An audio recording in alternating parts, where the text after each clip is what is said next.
You rat bastard. Oh, wait, we're live. Oh, shit. Okay. Gotta act professional again. Okay. Okay. La, la, la, You la, never la. acted professional to start with, so True.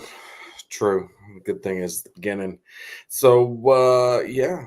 Did you send the link out to everybody? I didn't see I, any. I did. Is it there? Oh, ding, ding, dinger. Oh, got it. I did. Wow. So original. God bless America, and gentlemen, start your engine!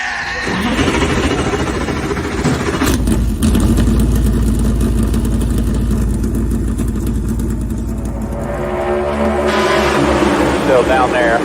Still down there. Still outside corner, you're number one. Was out. Hell was out. Jennifer just flat out wrecked him. And then she busted her ass.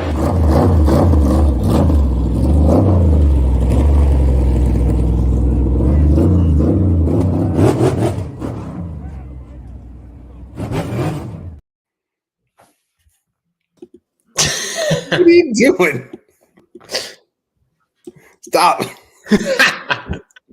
My shit's all fucking frozen again.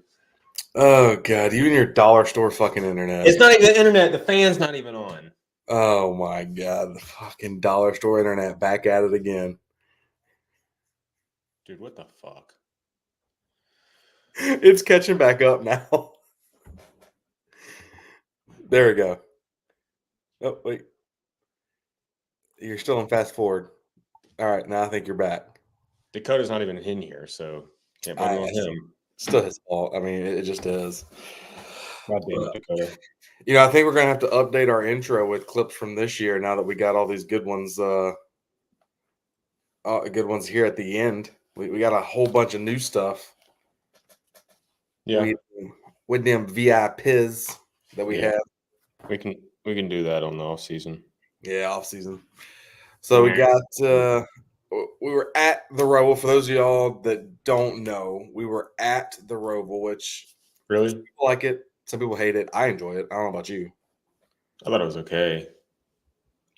I have a love-hate relationship with the Roval anymore. The Gluck poll was 60% yes, 40% no for was it a good race? So I mean that's I haven't gone back and watched like the full race. I've watched the extended cuts and everything. And I thought it was a decent race from the extended cuts. I do know that the restarts were amazing. Restart's really good. I really enjoyed the restarts. Yeah, them moving the restart to be inside basically that chicane, which I heard from a lot of the driver side that if you were anything outside of the top four, they didn't really like it because they couldn't see shit. Ryan Blaney was talking about it, and he was like, y'all are going to be like running over curbs because you can't really see. Like, he didn't mind it, but you just couldn't see. Yeah. So, I mean, I think that was a good trade-off. I listened to DBC today, and I know a lot of people aren't listening to them anymore either. But they were talking about moving the restart to turn 3, and Bob was like, because Bob Pockris was on the show. So I don't think that fixes it. I watched a segment on YouTube from Door Bumper Clear that had Bob on there. Yeah. And they were talking about the schedules and stuff. That's about the only thing I could even fathom to listen to. Yeah, no, I mean, I still listen to it for the. I don't know. I don't know why I listen to it. Just thinking about it now. I don't know why I still listen to it. Yeah, I don't know why. I gave up on that show a long time ago. Yeah, I still listen to Actions Detrimental. They did a good job there. I will say Denny went off. Denny was spicy. He was. I mean, he spoke as if he was a owner and a driver, but I still find some comedy in it when multimillionaires sit there and talk about, how my season's too long and it shouldn't matter if it's here or there. But then all of a sudden they talk about Watkins Glen and I think it's going to hurt the attendance. Like every other racetrack is having to deal with the same thing. That just means whatever track is still now outside of the school year is going to pick up the attendance from that race. So yeah. So my, I guess we'll talk about schedule since that was some big news. Yeah. My theory, or not even my theory, but the way I feel about, I said theory and what Siri's going off. Listening to us. My view on it is that there's 3 races on the schedule that shouldn't be messed with. the Daytona 500 will always be the opening race of the season. The Coca-Cola 600 will always be on Memorial Day, and the Southern 500 should always be on Labor Day. Agreed. Anything else, if they want to tweak, move dates around, I really don't care. Even the July Daytona race, when they moved it to the regular season finale, I didn't like it at first, but I actually loved it, and it was a good change. It gave that second Daytona race an actual identity. Not that I don't think it struggled with having an identity, because it was always the Firecracker 400 or whatever you wanted to call it from the day. But now it's literally, it's not on July 4th weekend anymore, and it's not the regular season finale. It has no identity. It has no identity. And my other part with it is at least it gave teams a wild card to make it in to the playoffs. Darlington is a good track. I mean, don't get me wrong, Darlington's a good track. But will it give everyone the same chances? Absolutely not, because it's not a super speedway. Darlington's just not a super speedway. I mean, have we had some upset winners in a way, if you want to call them upset winners, of the Southern 500 of Darlington? Yeah, Regan Smith won it in 2011 or something.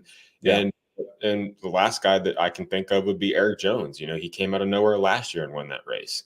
So if Eric did that, if that was the season finale 2 years ago, Eric would have been locked in the playoffs with that win. So yes and no, but I don't think the Southern 500 should be the finale. I think Daytona should be the finale. You start and you end the regular season with Daytona. And obviously we're going to Atlanta. Like, Atlanta is one of the tracks that we go to, and it's gonna be cold as hell. I'm not excited. Freezing for that one. It was fucking cold this year in March. So all we did was move it back 3 weeks into February now, or the middle of February, 25th, I think it is. Either way, somewhere in there. It's in February. It's gonna be fucking cold. It's gonna be cold, and I get it. They talked about, it snowed in Vegas. That was a freak snow. Like that. That's not normal. That was not normal for that time of year for it to snow there. So Atlanta is going to be cold. It's not a freak of accident. The freak thing would it be warm. So I don't. They're going for this. I do agree with Denny when he talked about what fan is NASCAR listening to. Because I feel like it's the wrong pedestal of fan. I think it's the people that don't really watch it, the people that, the couch racers, the people that sit there and just go for the accidents. Man, that wasn't a good wreck. There was no cautions. I didn't like it, I don't even know what fan is out there saying that, these changes should have been made. That's what I'm saying. The fans that are doing that are not true NASCAR fans. They're just there. They tuned in one time and they like they like the characters from Fox. That's the easiest way to say it. The fans that are calling for these changes are the same fans that want the freaking animatronic whatever characters from Fox. So Denny was so spicy this week on his podcast, and I essentially agreed with everything he said, other than the Darlington thing. But aside from that, okay, we start the season with Daytona. Now we're ending it with the Southern 500. And then you start the regular season and you go to Atlanta and Watkins Glen. And now we have 2 super speedways and 2 road courses in the playoffs. And the way he put it was, it's just becoming more of a gimmick every single year.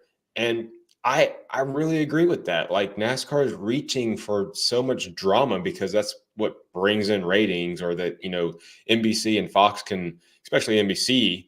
I don't want to talk shit on NBC because they've been way better than Fox, but look, we know NBC loves to hype up drama, and that's what they've been doing. And so this is what it's going to do for the next year. It's not going to come down to skill. It's going to be luck, especially opening up at Atlanta. 40%, they were talking about on DBC, 40% is luck of the draw now. And, realistically, we want it for 30. But at the same point, I would like to see the car get better to where it's actually good racing at all the tracks. Because if it's better racing at all the tracks, this is the ultimate piece, because that way you have the well assortment of kind of tracks that you can be on. However, the packages just suck at road courses and super speedways. In short tracks and super speedways, it's all about drafting. That's draft track. There's no these lanes opening up. we've seen too now with super speedways that these crew chiefs are turning them into fuel mileage races and trying to, essentially save as much fuel as possible in order to take as little as fuel as possible on the pit stops to gain track position. And because of that, you've got the leaders in the middle or the low and high line, the two lines, the leaders of the two lines, they're running 100% throttle, maybe, or they're backing it down to like 85% in order to save fuel. And all it does is slow down the entire field to where nobody can pass. Yeah. So I don't know what can be done about that. I don't even think it's the package that's causing that. I think it's just crew chiefs, playing strategy in order to gain track position. And maybe it's because track position is now, you never went into a super speedway race saying, track position is king, but it seems like it is now. I think it is. And also, like, the other big point is I don't like the fact that the final race is at the same track every year. Yeah. I really think they need to start moving it around to where there's at least some bit where, like, okay, this person's good at this track. It shouldn't be that way. It shouldn't be like someone has a leg up just because they're good. 1.5 miles for a final race, like a Homestead. And the other good thing about Homestead was that was the only time you visited Homestead that year. So there was no like already practice, for people to test different scenarios for their cars. Well, now we got Phoenix, which it's a short track that sucks. And then on top of that, basically Phoenix matters of pit position. Wherever you get off of pit road on that final stop is where you're going to finish the race because you ain't doing anything else. Martinsville, you can move people.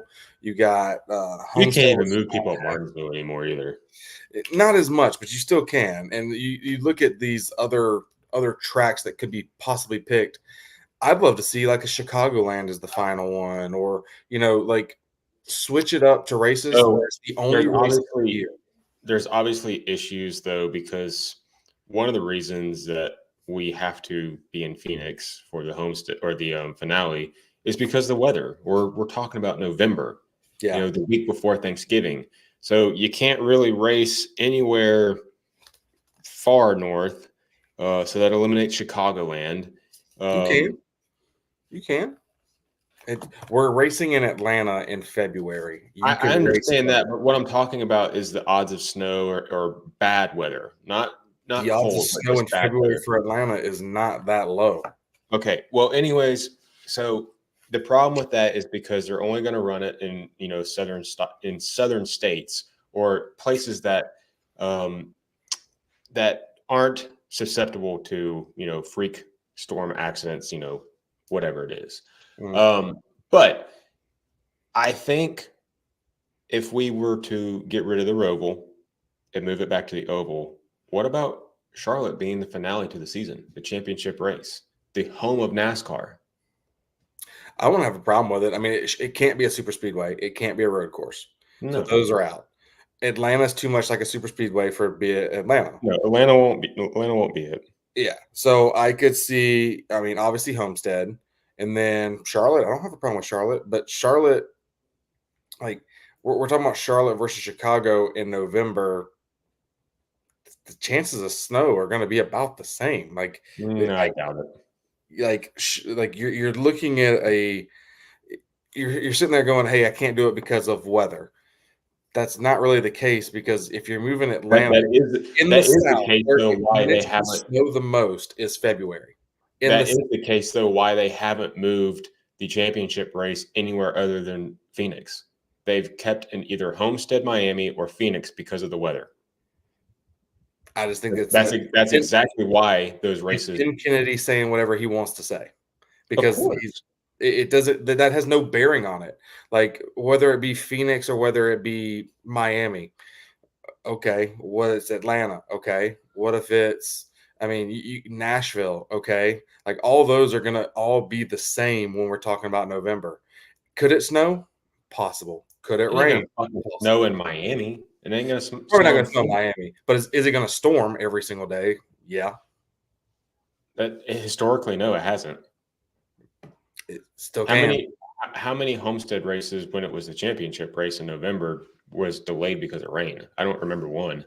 Not many, but we're also not talking about recent history. Like recent history, storms have been coming in and out everywhere. Well, It's either way, I'm telling you that weather is the factor of why they continue to go to Phoenix I don't think so. and what used to be Homestead. That is the reason. I think that's what they I say. said that before. It's going to be the same. Like Phoenix versus like if we're going after the fan, what does it matter? They're not going after the fan. Like exactly, but what does it matter? Like If it they went doesn't after matter. the fan, they wouldn't be putting Atlanta as the second race of the season in fucking Then why does the February. weather matter? Because that's what I'm telling you. They have come out and said that. That is the reason. I get why. Kennedy is sitting there saying bullshit. That's We what he are does. we are agreeing on the exact same thing. I'm just telling you that they have publicly said that that is the reason why, because of the weather. That is why they have been to Phoenix and why they were going to Homestead. But it doesn't, like I said, it doesn't make any sense. What they're saying makes no sense because they sit there and they go, okay, we're going to do 2 super speedways and we're going to do 2 road courses. Oh, it's going to be Watkins Glen and it's going to be the Roval. Watkins Glen. Okay. Nobody even talked about this. So you open the season with 2 super speedways, right? Yeah. And then you end the regular season essentially with Daytona, Super Speedway, Darlington, and then you open up at Super Speedway again. Mm-hmm. So talk about the carnage that's going to be out there and the money that's going to be costing these teams. Well, they said, they want to make these cars to where they would be the most affordable for the teams, That hasn't happened. And yet they keep they spend talking more about money on crashes and everything that. Yeah, they keep talking about international racing. That's not saving money anywhere. No. That costs even more for transportation. So NASCAR just likes to spin their wheels and say things that they don't actually mean just to see if it turns into a tabloid headline. That way they can capitalize on it and make extra money. That's all they're doing. They are turning it into gimmickiness. Yeah, it's all about money. It's like Denny said, they want to find whatever they can do to try to knock big names out early and make storylines and make drama. And that's what they're attempting to do. So I don't like the schedule. I'm not impressed with the schedule. They didn't do anything in the middle of the schedule, it seems like, other than add Iowa in. And I'm concerned that Iowa is going to be a fantastic race next year, and it gets cut right back off the schedule. I agree with what Bob said. Bob said, Yeah. I feel like it is terrible for them to add it and not know if they're going back to the next year because you're telling that fan, hey, this is what you could have, but then you take it right back away if it's a holding spot. Look what they did with Road America. Yeah. They had it on the schedule for 2 years and they got rid of it for the Chicago street race. Which is god awful too. And as much as I hate them racing in Chicago for the street race, do they deserve to go back, have NASCAR back next year? In a way, because of all the stuff that was promised, the concerts and everything. Like, it wasn't their fault that, it monsooned up there. So in a way, consider next year the inaugural street course race, but it may fucking rain again. And if they do, that's our last strike. Yeah, it's the making it right race because obviously a lot of fans unfortunately had to miss out on what could have been a great race. I don't know. I don't think it would have been, but it definitely was not what they billed it to be. I mean, if you listen to DBC, which you said you did, then you heard Brett talking about too, like the Clash running its course, and we should be racing it somewhere else. We've proven, like he said, that we can do it anywhere. I think what he said, running it in Miami, that's a cool idea. Yeah, that'd be cool. I mean, you got other stadiums out there too. Like you got Nashville, obviously, with Tennessee Titans are about to redo their entire thing. You got SoFi that was redone, which can hold a bunch of people. Like there's a bunch of good stadiums out there. I mean, imagine having a race in the Dallas Cowboys, the American team, and then they're hosting a NASCAR race inside the stadium. Like they have proven that they can do it. Why not go out and try to find that? Like they could tap into a whole different thing because they can go different states. Obviously we have COTA, but like a Dallas NASCAR race, like I feel like that'd be really cool, especially with that stadium the way it is. Yeah, they're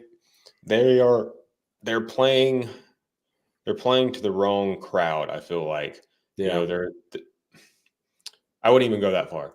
They are trying to change things that don't need to be changed, but they should be trying to change things that do need to be changed. So does that make sense in any way? Like moving Daytona from the regular season finale, that didn't need to happen. No. Moving the Clash from LA to somewhere else, that needs to happen. Yeah.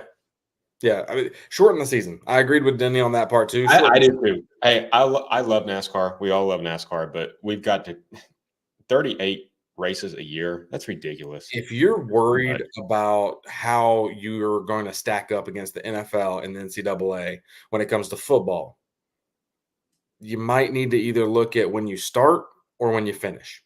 Yeah. And we're not doing either. We're just like, we'll still make it the same. We'll have 2 weeks back to back off, and that's going to make all these. And that's only because of the Olympics. Only because of the Olympics. Once every 4 years. Yeah. So I don't agree with it. And that's if we stay with NBC. I mean, that obviously hasn't happened yet either. We don't know what the TV deal is going to be, because if it flips to where NBC gets the first half of the year and Fox gets the second half, then it won't matter the next time this comes around anyway. Yeah. I mean, look, they have their hands tied because of obviously having to work around the Olympics. I understand that. But if they would lose some of these races, I even if they can't go to new tracks, I can think of a couple tracks that need to be just taken off the schedule. Does Martinsville need 2 races? Not currently. No. Especially the way it races in the spring. No short tracks. Does Richmond need 2 races? I don't think so. The August race is always a snooze fest. Thank God they're going back to the night race this coming year. Yeah. That's on Easter. Yeah. So why are we doing that? Doesn't make sense. Any short track or road course should not get 2 dates, which road courses they already don't do, but short tracks they do. And I don't like it. I don't agree with it. Yeah. I believe that most tracks should only have 1 date unless they are a special event, like the Coke 600. That's a special event. If you go back to Charlotte, second time in the year, I'm okay with that. Yeah. But yeah, there's room that they can do all this, but they're not going to, because look, it's all about money. Yeah. And we're looking at what could be the best product. Mile and a half right now is the best product. Mile and a half deserve a second race. That's about it. Yeah. Just for product. I would agree. All right. Moving on from the schedule. Roval weekend, we're there. We had the very important people badges. Yes, which was pretty legit, I must say. This one, the first time we had the very important people badges, did not work out as well as this one did. Yeah, this one worked out fantastic. I had a great time. I got to meet Kyle Larson finally. So you got to meet Kyle Larson. We got to meet a bunch of racers. I mean, I got to breathe the same air as Michael Jordan. Like I could have just touched him. Rick Hendrick patted me on the back. Anybody that wants a shirt, I got a shirt that Rick Hendrick touched. That's at least $1,000 shirt. I fell at $1,000. Exactly. Yeah, that's at least $1,000 shirt now that Rick Hendrick has touched the shirt. I mean, it's crazy. But yeah, no, I mean, it was a great weekend. We got to meet a lot of people, got to meet racers. I mean, the Saturday in the pits, whenever it came time for like qualifying and practice and everything, man, there was so much more access than what you think of. Plus there was like nobody in the pits early that morning. So we had kind of free range in the garages, for that entire morning of Saturday. Yeah. Yeah.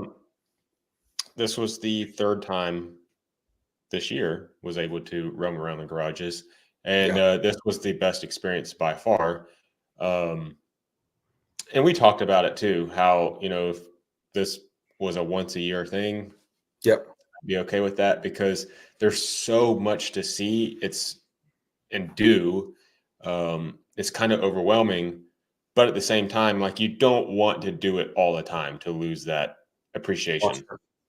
Yeah, like once per racetrack. That would be the thing. It's like once per racetrack a year. Any of the double ups, maybe if you miss something in the first one. But I mean, if I can get them for everyone, I'm going to get it for everyone. But doesn't mean I have to do the same stuff at each one. I can shoot different kinds of, like, for content wise, I enjoyed it. And then for personal wise, I enjoyed it. I mean, I got to sit there and talk with Chris Buescher like talk with them. Like that's the first time I've been able to like just talk with a driver. That was really cool. Obviously signed the fender I got sitting back there that I had picked up at the racing warehouse just on Wednesday. So that was really cool too. Plus, you know, I met Jeff Gordon and got him to sign my badge. And as a Jeff Gordon diehard when I was a kid, that was like, I don't know, that was everything for me. So I mean, it was a great trip overall. Like I am so happy we got to do it. And the only reason we got to was the VIPs. Yeah. It was it made up for the shitty weather at the 600 that we were supposed to experience all that with, and didn't get to, unfortunately, because of the weather. Yeah. But yeah, this weekend made up for it. I went into it with one goal, and that was to meet Kyle, specifically get a picture with him. Fortunately, I did not think it was going to happen after Saturday because of the wreck in practice and having to go to a backup car. The 3 times I saw him after that wreck, he was not very happy. And look, it was because it was a stressful situation. You know, you're close to the cut. That whole deal there, I get it. Yeah. Had I not been able to meet him, you know, I would have understood. And it was just a freak occurrence being able to meet him Sunday. Like that worked out. No other way. Yeah, walk us through it, because like I remember you telling me about it, but like so you had actually dropped something there. You had actually gone to the outside of the track to the merch haulers, and I didn't know that the garage opened at 11 Sunday morning. I thought it had opened earlier. But anyways, I walked over to the garage, and I could not believe how many people were in line trying to get into the garage. It was wrapped all the way down the fence line going towards the Xfinity garage. And I guess it was just because they were not frisking, but, you know, scanning everybody security wise to make sure you weren't bringing anything in, and just took forever for that. There was a guy behind me that had a hard card waiting to get in. He was like, I've never seen this ever before. Like, this is absurd.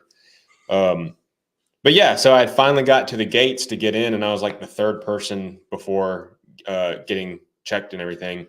Yeah. And they had a lane for people to come out of the garage.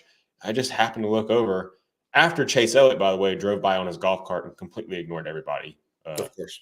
Just, you know, typical Chase. I got to Chase but I just for the end of this. Yeah, I just happened to look over and I saw Kyle's PR person. I recognized her, and then kind of like hidden behind her shoulder was Kyle. Yeah. She's taller than Kyle. Oh yeah, definitely. She's taller. A lot of people taller than Kyle. Yeah, Kyle's a short dude. Like, it's funny. We were taking pictures with drivers, obviously, and I'm 6'4". So, like, if you look at our Instagram, you'll see that I took pictures with a couple of different drivers, and it's like all these other ones. Austin Hill's like right here, like getting kind of close, and then you got like Justin Allgaier way down here. Tyler Reddick, Larson's like those guys are tiny. Yeah, like, these are little munchkins, man. It's funny, but. Sure. To kind of add on to that Chase Elliott story, you know, another reason why I moved away from being one of those fans for him. I mean, shoot, I still got merch. I mean, I still dig the hat, but I'm not a big Chase fan no more. And it's mainly because of the personality. There is no personality there. Before AJ could even hop out of his car after winning the race, Chase and his PR person walked in front of me because I was getting in line to make sure I could have a good spot for filming whenever AJ went to Victory Lane. Chase and his PR person walked in front of me. They were the first ones. Like, AJ's not even out of his car yet, and they're taking off. So now I know, though, they ditch out at Charlotte. They ditch out through the Xfinity garage. That's why you never find them. Everyone goes over and they go on the Cup side and try to wait over there for him. He doesn't go there. He goes the Xfinity route. Yeah, that's unfortunate. I feel like they probably have like escape routes and everything set up for those guys. Oh, for sure. And look, I get, you know, it's the end of the race and everything, but owe it to your fans. Yeah. Who's the one that's paying that much money for merch?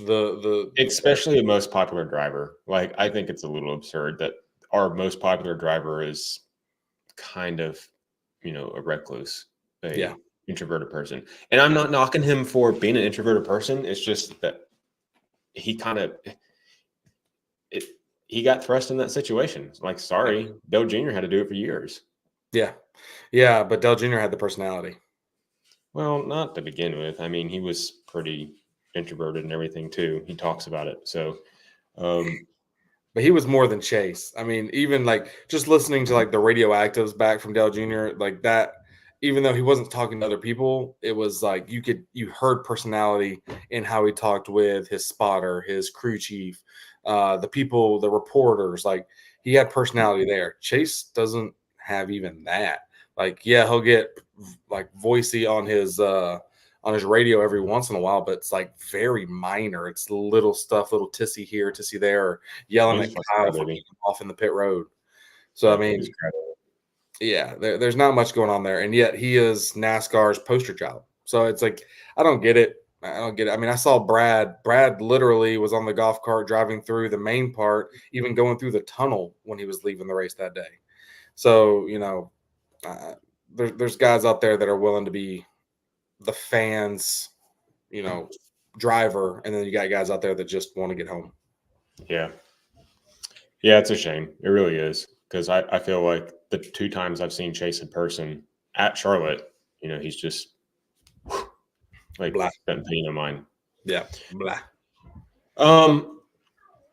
The race itself, we watched it from a couple different places. Yep. The Roval we've been going to Roval for years, and I still think the best place to watch it is probably from our grandstand seats we had, because you could see most of the track and what's going on.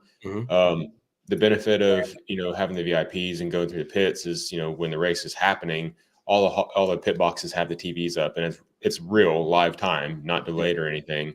And when they go to commercial, you still see what's going on.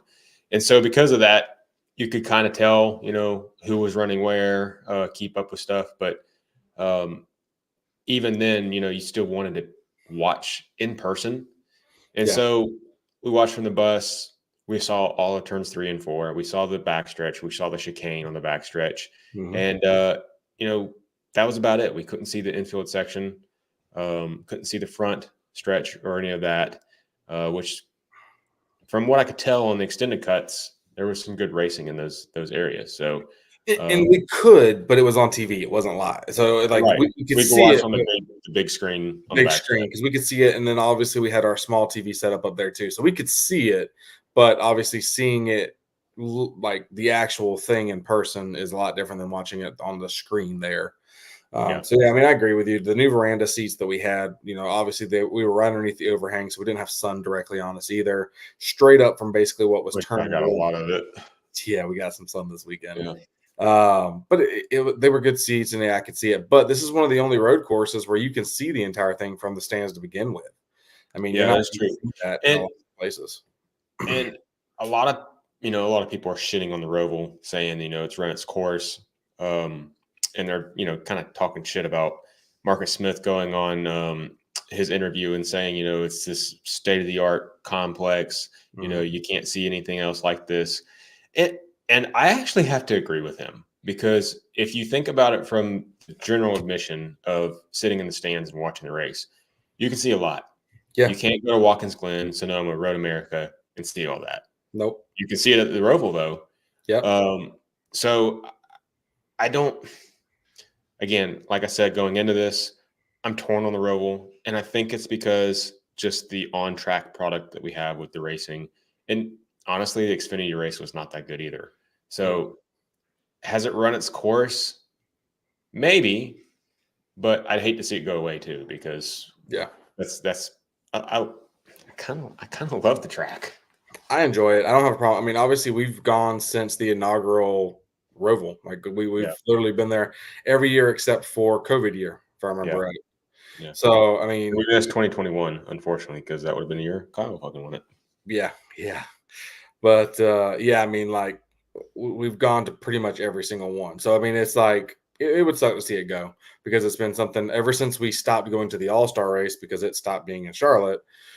That's the track we've been to, and then obviously now we're going to the Oval in the first part of the year, and I still would like to see it. That's my big feeling there.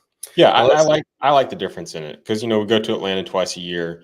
You see the same style of racing at Atlanta. This is different. It's would you quit motherfucking yawning every fucking 5 minutes? So exhausted right now. I know it was a long weekend. I'm still recovering too. Yeah. We'll wrap this up here pretty quickly too, but I still think that Atlanta, we see two of the same style racing at Atlanta. Yep. We go to Charlotte, it's the same track, different layouts. We get two drastically different styles of racing. And you don't get that, you don't get that at Talladega. You don't get that at Daytona. You don't get that at Martinsville. You had that at Bristol when we had dirt and concrete, but it wasn't great either way. Yeah. Yeah, I agree with you. I mean, it's a good balance to me, in my opinion. Let's switch gears a little bit real quick before we get to our picks for this next week. Final four. Who do you think right now is going to be the final four? Because right now, I have to say Martin Truex was originally in mine and has been in mine for the majority of this year.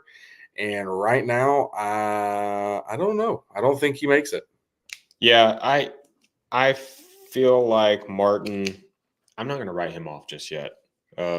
These are three good tracks for Martin coming up. Mm-hmm.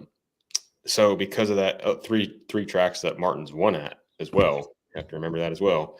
But it seems like they've lost some mojo, and I don't know. I think Sherry's death is fucking them up more than people are kind of thinking it has.